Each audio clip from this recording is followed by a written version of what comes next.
चलिए अब लुधियाना चलते हैं। वहां पे हमारे साथ एक दर्शक बातचीत करने के लिए मौजूद है। हमारे साथ बजिंदर कुमार जी मौजूद हैं लुधियाना से। कुमार साहब नमस्कार। जी सर। नमस्कार। नमस्कार कुमार साहब, क्या सवाल? हाँ जी सर, मेरे पास BHEL के शेयर हैं एट 264 पे, ओके 190 शेयर। अब इसको ओके, होल्ड करूं या क्या करूं? मेरा चलिए 1 साल तक मैं होल्ड कर सकता हूं इसे। 1 साल तक आप होल्ड कर सकते हैं। क्या करना चाहिए जी। रचित सर? ये BHEL के शेयर हैं, 190 शेयर हैं, 264 रुपए के दाम पे। 1 साल ये होल्ड कर सकते हैं। क्या करना चाहिए उसमें? आप देखिए इनको, एक चीज मैं कहना चाहूंगा। अभी सबसे बड़ा एडवांटेज इनके पास है टाइम ड्यूरेशन, जो इन्होंने हमको दे दी है। और अभी सर आप देखेंगे ना, जैसे जैसे बजट पास आएगा, थोड़ा थोड़ा आप अनाउंसमेंट्स और होते हुए देखेंगे इंफ्रा स्पेंडिंग्स को लेके और ओवरऑल डेवलपमेंट को लेके। इनको मैं एक चीज कहूंगा, अगर इन्होंने जिस तरीके से ले रखा है, अगर इनको कंफर्ट दिखे और कभी भी ये लोअर लेवल्स पे इनको आता हुआ दिखता है और ये एवरेज करने की पोजीशन में होते हैं, तो प्लीज 206 रुपए के आसपास आप इसमें एक अपनी एवरेज पोजीशन बनाएं। जो एवरेज पोजीशन आप बनाएंगे उसको मेंटेन करें। जैसे ही नंबर्स आएंगे, मार्केट का सपोर्ट आएगा, ये वापस आपको 256 लेवल्स पे मिलेगा। तो जो 206 रुपए, 208 रुपए पे आप अपनी पोजीशन बनाएंगे, उसको 254 256 लेवल्स पे एक बार डिप्लॉय कर देंगे। पोजीशन आप मेंटेन करके रखिए। जितना टाइम ड्यूरेशन आप दे रहे हैं इस पर्टिकुलर काउंटर को, मैं समझता हूं आने वाले समय में आपको ये 325 रुपए का लेवल भी दिखा देगा। कंपनी अच्छी है, कोई प्रॉब्लम वाली बात नहीं है। और अभी ये भी नहीं बोलूंगा कि ये कोई आपको अंडर परफॉर्मेंस करता हुआ दिखा रहा है। ये अभी एक रेंज में है, लोअर लेवल पे एवरेज करके इस रेंज का आप एडवांटेज जरूर उठा सकते तो लोअर लेवल पे आप एवरेज करके अपनी रेंज को बेटर कर लीजिए कुमार साहब, और उसके हिसाब से फिर आप रणनीति बनाइएगा। अ, एक सवाल आया है संजीव कुमार साहब का। पहले तो बहुत बहुत शुक्रिया कुमार साहब, हौसला अफजाई के लिए, सराहने के लिए, हमें अप्रिशिएट करने के लिए। उनका सवाल यह है कि अगर GM ब्रिवरी को भी उस लिकर की दो कंपनियों के साथ शामिल कर दिया जाए तो अब क्या किया जाए? क्योंकि लिकर स्पेस में इन्होंने दो नाम तो ऑलरेडी चुन लिए थे। GM ब्रिवरी कल नंबर आया, नंबर रोबस थे, तो अच्छे नंबर पे कल चला, आज टूट गया। अब क्या करें? नहीं नहीं नहीं नहीं, देखिए दो पर्टिकुलर ये काउंटर है ना जिन पे ये फोकस कर रहे हैं, ये मल्टी बैगर काउंटर है। मतलब मैं आपको जो लेवल्स दिए हैं दोनों ही काउंटर के लिए, वो लेवल्स ऐसे हैं जो कि बहुत इजीली अचीव होते हुए दिख रहे हैं। अभी इनकी स्टोरी अनलीश हुई नहीं है, अभी इनकी स्टोरी अनलीश होने दीजिए। 3-4 साल जिस तरीके से ये प्रोडक्ट्स अपने लेकर आ रहे हैं ना, आपको ये बिल्कुल गेम चेंजर दिखेंगे। और हो सकता है कि कुमार साहब 3-4 साल बाद बोले कि भाई साहब एक आदमी आया था जो बोल के गया था, अब ये शेयर मैं बेचने भी नहीं वाला हूं। मतलब APDL के लिए मैं आपको यहां भी बोल सकता हूं कि इन लेवल्स पे भी अगर आप लॉन्ग टर्म के लिए रखते हैं ना, तो एक जीरो भी ऐड हो जाएगा तो बड़ी बात नहीं है। बट नेशनल टेलीविजन पे इतना एग्रेसिव साउंड अभी मैं करना नहीं चाह रहा हूं अपने आप को। एसोसिएटेड और ABDL के साथ जाइए, GM ब्रूरीज अभी रहने दीजिए, ठीक है। तो आप इन दोनों के साथ ही स्टिक करिए, वो ज़्यादा बेटर रहेगा। आशीष जी का एक सवाल आया है, उनकी होल्डिंग में 50% का करेक्शन आ रहा है। वो है शेयर इंडिया सिक्योरिटीज़ में 304 रुपए के दाम पे खरीदारी है। अब क्या इसमें एवरेज करें? 2 से 3 महीने के अंदर क्या ये भाव आ जाएंगे इनके? डाइसी हो गया। और डाइसी क्यों हो गया? क्योंकि देखिए, एक तो टाइम ड्यूरेशन, और शेयर इंडिया सिक्योरिटीज की तरफ आप देखेंगे ना, मतलब एज अ होल पूरा का पूरा जो ब्रोकिंग इंडस्ट्री है वो जिस तरीके से अभी एक स्ट्रगल वाले जोन से गुजर रहा है। अभी हमने देखा था अगस्त के महीने में भी जिस तरीके से अट्रिशन हो रहा है, रिटेल क्लाइंट्स थोड़ा सा पार्टिसिपेशन कम कर रहे हैं। एंजल वन का भी आपने रिजल्ट देखा, वो बात अलग है, एंजल वन आपको परफॉर्म करता हुआ दिख रहा है, बट वहां पे भी प्रॉफिट्स थोड़े से कम हुए हैं। 1 महीने के टाइम ड्यूरेशन में क्या शेयर इंडिया बिल्कुल टर्न अराउंड कर देगा? नहीं, at the very face of it मुझे नहीं लगता। शेयर इंडिया अगर आपने ले रखा है और आपका 50% पोजीशन जा रही है, सबसे पहला काम मैं आपको बोलूंगा कि प्लीज अपना टाइम होराइजन बढ़ा लें। मैं ये नहीं कहूंगा कंपनी खराब है, बट ओवरऑल मार्केट पार्टिसिपेशन ही नहीं है, तो इनके नंबर्स भी आपको उस तरीके से नहीं आते हुए दिखेंगे। पहला, अपना टाइम ड्यूरेशन बढ़ाइए। दूसरा, कहीं भी आपको ये लोअर लेवल्स पे आता हुआ दिखे, वापस से 132 130 की रेंज में, वहां पे अपने क्वांटिटी थोड़ी सी इंक्रीज करने की कोशिश करें। इसमें मूवमेंट आएगा अभी नहीं। इसमें मूवमेंट आएगा जब ये बहुत कंफर्टेबली 192 के ऊपर आपको क्लोजिंग करता हुआ दिखाएगा। उसके बाद आपको ये 280 तक भी लेके जा सकता है। फॉर द टाइम भी अभी पोजीशन आपको बना के रखनी पड़ सकती है। एक महीने में क्या आपको एग्जिट मिलेगा? नहीं, ऐसा नहीं लगता। तो एक महीने में तो ज़िंदगी में बहुत ज़्यादा बदलाव आने की उम्मीद नहीं है। आज अपर सर्किट ज़रूर लगा स्टॉक में, लेकिन फिर भी कोशिश करिए कि आपको जो रणनीति बताई है रचित सर ने, आप उसको फॉलो करें। अनवर शेख साहब को एलजी के शेयर आईपीओ पर मिले हैं। इन्होंने पार्शियल प्रॉफिट बुक कर लिया है 1650 रुपए के दाम पर। कुछ शेयर जो बचे हैं उसमें स्टॉप लॉस साथ काम कर रहे हैं। कितनी सही रणनीति है ये? और बहुत अच्छी रणनीति है ये। मतलब मैं समझता हूँ ये रणनीति, it is a sign of a very matured investor. मतलब आपने ये जो काम किया है बहुत ही उम्दा काम किया है। और बिल्कुल आप इसी रणनीति के साथ अभी इसमें स्टिक अराउंड करिए। कोई जल्दबाजी मत करिएगा कि आप मान लीजिए आपको ये कभी भी 1480 रुपए के आसपास आता हुआ दिखे, आप बोलें कि हम खरीद लेंगे। नहीं, थोड़ा सा टाइम दें। अच्छा, वैल्यूएशन अच्छा था और अपसाइड भी हम अभी और उम्मीद कर रहे हैं, but don't jump the gun in buying it again. अभी अपनी पोजीशन मेंटेन करें। और मैं समझता हूं कि जो आपने किया बिल्कुल सही किया है। अब आपको फर्दर एग्जिट अगर करना हो तो कहीं भी आपको ये 1900 प्लस 1960 प्लस अगर दिखे, वहां पे आप चाहे तो प्रॉफिट बुक कर सकते हैं। और हाथ के हाथ खरीदने की बात मत करें। ओके, तो एक राय आपको दी गई है। रीना परमार जी का एक सवाल आया है। इनके पास ओरिएंट टेक और एलटी फूड्स के शेयर हैं। एलटी फूड्स 477 पर, ओरिएंट टेक 463 पर। क्या किया जाए? पहले हम ले लेते हैं ओरियंट टेक्नोलॉजीज। 474 रुपए का भाव ये आपका लेके चल रहा है अभी। और एक अच्छा मूवमेंट किया है, डेट फ्री कंपनी है।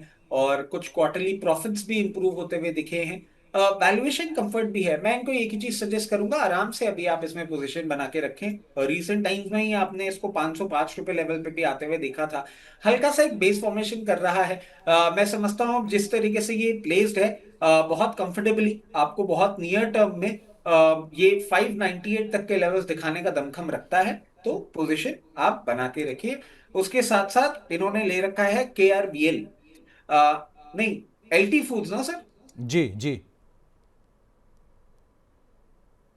Sir, sir LT LT foods sir, foods, LT foods, KRBL, LT foods, LT foods. LT foods भी अभी आप देखें थोड़ा सा रीसेंट टाइम्स में स्ट्रगल अपना रजिस्टर कर रहा है।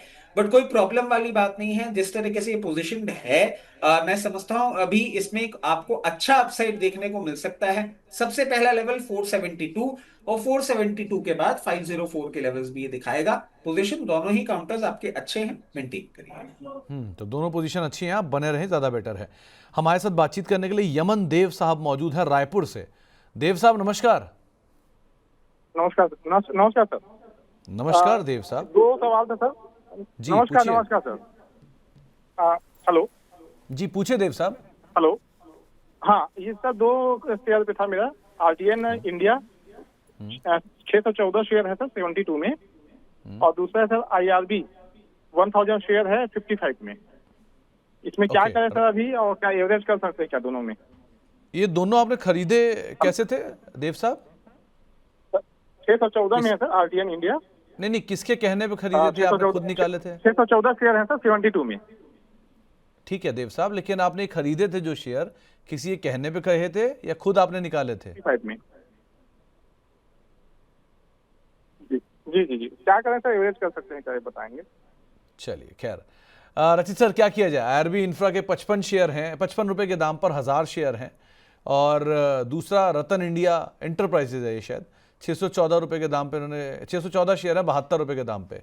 क्या किया जाए इन दोनों में? देखिए सर, पहले रतन इंडिया को हम देख लेते हैं। ये परफॉर्म तो सही नहीं कर रहा है। और थोड़ा सा ये काउंटर ऐसा ही है। मतलब मैं बहुत ज्यादा कंफर्टेबल इस काउंटर के साथ हो नहीं पाता हूँ। पहले भी हमने इसका एक और कंपनी है वो भी डिस्कस करी है। मैं इनको यही चीज सजेस्ट करूंगा जहां इनको एग्जिट अपॉर्चुनिटी मिले। और बहुत अच्छी तो मुझे देखती हुई नहीं लग रही है सिचुएशन। मतलब मेरे समझ से इसको 57 क्रॉस करने में भी प्रॉब्लम आ सकती है, बट 57 या उसके ऊपर जहां भी 66 लेवल्स तक भी इनको एक बार एग्जिट अपॉर्चुनिटी मिले, ये एग्जिट करेंगे तो ज्यादा बेटर रहेगा। कंपनी के फंडामेंटल्स भी बहुत ज्यादा तो नहीं अच्छे लगते हैं, जिस तरीके से पोजीशन है एग्जिट ढूंढेंगे तो ज्यादा बेटर रहेगा। आईआरबी इंफ्रा भी सर आप देखें, बहुत बार आपके चैनल के माध्यम से आपके साथ भी शो करते हुए एक ही चीज कही है, स्टॉक चल नहीं रहा है और एक under performer all through out रहा है। इनको इसमें कहीं 48-50 के आसपास एग्जिट मिले, एग्जिट करेंगे तो बेटर रहेगा। क्योंकि होता क्या है कि हमारे साथ प्रॉब्लम यही है, हम लॉस नहीं बुक कर पाते हैं। लॉस बुक करके अगर हम कहीं और फंड डिप्लॉय कर दें तो शायद वो पर्टिकुलर स्टॉक जो है वो हमको बेटर रिटर्न दे दे। स्टिक अराउंड करना ऐसे स्टॉक्स में बहुत ज्यादा कंफर्ट तो नहीं लगता। तो एक राय आपको दी गई है दोनों ही शेयरों को लेकर भी। एक सवाल है सिल्वर बीज को लेकर। 29-99 रुपए के दाम, नहीं 2700 यूनिट हैं 99 रुपए के दाम पर। होल्ड करें या निकल जाएं? देखिए सर, सिल्वर को भी आप देखेंगे ना अभी, सिल्वर में पता नहीं क्यों मुझे गोल्ड से ज्यादा सिल्वर में टेंशन हो रही है। और सर आपने देखा भी होगा अभी कितने तो सिल्वर बीज में इन लोगों ने प्रोडक्ट्स ही अपने बंद कर दिए हैं। एक प्राइस डिस्पैरिटी बहुत ज्यादा है। सिल्वर बीज में मैं आपको यही बोलूंगा जो हम गोल्ड बीज में भी बात कर रहे थे, कि फॉर द टाइम भी अगर आप प्रॉफिट बुक कर लेंगे अराउंड 40%, 40-50%, तो आपके लिए ज्यादा बेटर रहेगा। प्रॉफिट बुक करें और अपना पैसा जो आपने बनाया है उसको एक बार घर लेकर आए। रिमेनिंग पोजीशन अगर आपने मीडियम टर्म के लिए ले रखा है या लॉन्ग टर्म के लिए ले रखा है, बना के रखें, बट थोड़ा सा बुक कर लेंगे तो बेटर रहेगा।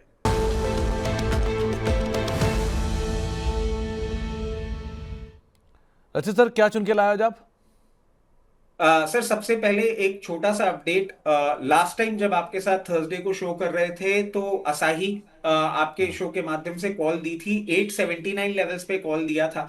920 का पहला टारगेट था, 960 का दूसरा टारगेट था, और मैं समझता हूं असाही आपका 951 तक मूव कर गया है। और उस टाइम भी हमने आपको एक मतलब दर्शकों को एक चीज बोली थी कि असाही ये आप जो अभी देख रहे हैं लेवल्स, ये सिर्फ आपको एज ए ट्रेडिंग बेट के तौर पे अगर आप ले रहे हैं तो अपना प्रॉफिट बुक करें। अगर आप इसको मीडियम टर्म के लिए रखते हैं तो एक अच्छे अपसाइड के लिए अपनी तैयारी कर सकता है। अब सर आपके शो के माध्यम से ना मैं चुन चुन के लेकर आ रहा हूँ, मतलब लिकर का कवरेज तो दर्शक और आप करा देते हैं।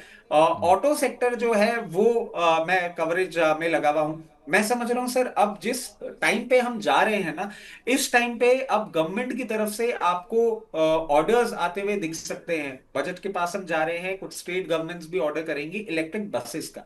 और सर जब हम इलेक्ट्रिक बसेस की बात करते हैं तो सबसे पहला नाम जो हमारे आपके भी शहर में यही सबसे ज्यादा चलती है, JBM ऑटो लिमिटेड। इनकी इलेक्ट्रिक बसेस और इनका एंसिलरी सर्विसेज भी बहुत अच्छा है। ये एक पर्टिकुलर काउंटर है जो आज आपके शो में चुन चुन के लिए मैं लेकर आया हूं। मैं समझता हूं यहाँ पे आप अपनी पोजीशन बना सकते हैं। और अगर मीडियम टर्म का आप टाइम होराइजन लेके चल रहे हैं तो मैं क्योंकि हमेशा स्टैगर्ड मैनर की बात करता हूं, 592 लेवल्स पे भी अगर आपको मिलेगा तो आप अपनी पोजीशन और इंक्रीज कर सकते हैं। अगर ये बहुत नियर टर्म ट्रेडिंग बेट के तौर पे ही आप इसमें पोजीशन बनाना चाह रहे हैं तो सबसे पहला टारगेट जो आपके लिए आता है वो आता है 710। और मीडियम टर्म के लिए अगर आप इसको होल्ड करते हैं तो 840 तक के लेवल्स भी आपको देखने को मिल सकते हैं। रचित सर, एक बात पूछूं, ये JBM ऑटो सबसे पहले क्या बनाता था, कोई आइडिया आपको? नहीं सर, आप मेरे से पूछ रहे हैं, मैं आपके सामने कुछ नहीं जानता, आप जानते ही हैं, मुझे पता है, तो नहीं आप नहीं, मैं बताइए पूछ सर रहा क्या हूं। बता। एक इंटरेस्टिंग नहीं सर, चीज ये है आप कि जे पूछ रहे हैं इसका मतलब ही यही है कि आपको पता है। नहीं, तो JBM ऑटो सबसे पहले बनाता था गैस सिलेंडर। और इस कंपनी का नाम था शायद करैरो या सी से कुछ नाम था, हाँ, गुरेरा गैस सिलेंडर्स। ये इस कंपनी का ओरिजिनल नाम हुआ करता था। वहाँ से इन्होंने स्विच किया ऑटो एंसिलरी में, और फिर मारुति मिला इन्हें, और मारुति के बाद तो फिर दिन ही बदल गए। और धीरे धीरे JBM मारुति है ना, जय भारत मारुति, ये JBM जिनको नहीं पता उसका शॉर्ट फॉर्म, वो फुल फॉर्म है जय भारत मारुति। फिर JBM ऑटो बना, आर्या साहब की कंपनी थी, निशांत आर्या साहब संभालते हैं, SK आर्या साहब ने शुरू की थी, और आज आपकी स्क्रीन पर है। क्या ही बढ़िया स्टॉक है, क्या ही बढ़िया कंपनी है इनफैक्ट JBM ऑटो। तो आज रचित सर की तरफ से पिक आई है। ये रचित सर, सारा का सारा आपने मारुति और मारुति सेंट्रिक हिसाब किताब बटोर लिया। Asahi India glass, JBM auto, 710 रुपये का टारगेट, 840 दूसरा टारगेट। एनीवेज, कोई डिस्क्लेमर? अच्छा सर। सर सबसे पहला डिस्क्लेमर तो मैं ये देना चाहूंगा, जितने भी दर्शक देख रहे हैं वो यहाँ पे इस पर्टिकुलर प्लेटफॉर्म पे और इस पर्टिकुलर शो में मुझे एज ए एनालिस्ट देखते हैं, बट हम भी फॉलो करते हैं सर, ऐसी बात नहीं है। हमने भी बहुत क्लोज आई सब जगह लगा के रखी हुई है। सिर्फ लिंक्डइन की फोटो नहीं देखते हैं सर, हम और भी अपडेट्स लेते रहते हैं। बहुत सारे सोर्सेज हैं हमारे पास। और मारुति के और मारुति के अराउंड जब से वो बातें हुई ना सर, थोड़ा सा स्टडी किया था, अब वही मैं निकाल निकाल के लेकर आ रहा हूँ। आप समझ रहे हैं मैं किस डायरेक्शन में जा रहा हूँ। तो सर वो एक कारण है। और सर जितने भी स्टॉक्स हमने आपके चैनल पे डिस्कस किए हैं उसमें मेरी personal position, immediate family position और क्लाइंट पोजीशन हो सकती है। जितने भी स्टॉक्स हमने आपके चैनल पे डिस्कस किए हैं वो कंपनीज, उनके प्रमोटर्स और उनके ग्रुप कंपनीज हमारे क्लाइंट हो सकते हैं। And investment in equity market are subject to market risk. Please consult your financial advisor before making any investments और taking any trade in any script that we have discussed on your channel. तो अच्छा sir, जाने से पहले अच्छा वो JBM का जरा स्टॉप लॉस बताना। अच्छा सॉरी सर, जेबीएम का स्टॉप लॉस मैंने नहीं बताया। एक सेकेंड सर, इसको ऐड कर देते हैं। आपको बाय मोर लेवल तो 594 का दे ही रखा है। इसमें स्टॉप लॉस जो होगा सर थोड़ा सा स्टीप है, 568 का स्टॉप लॉस होगा। ओके, तो 568 का स्टॉप लॉस रखिए और जेबीएम में आप खरीदारी कर सकते हैं। चलिए, बहुत बहुत शुक्रिया अच्छे सर हमारे साथ जुड़ने के लिए, बातचीत करने के लिए। आपको, आपकी टीम को, आपके परिवार को, सबको दीपावली की बहुत बहुत शुभकामनाएं।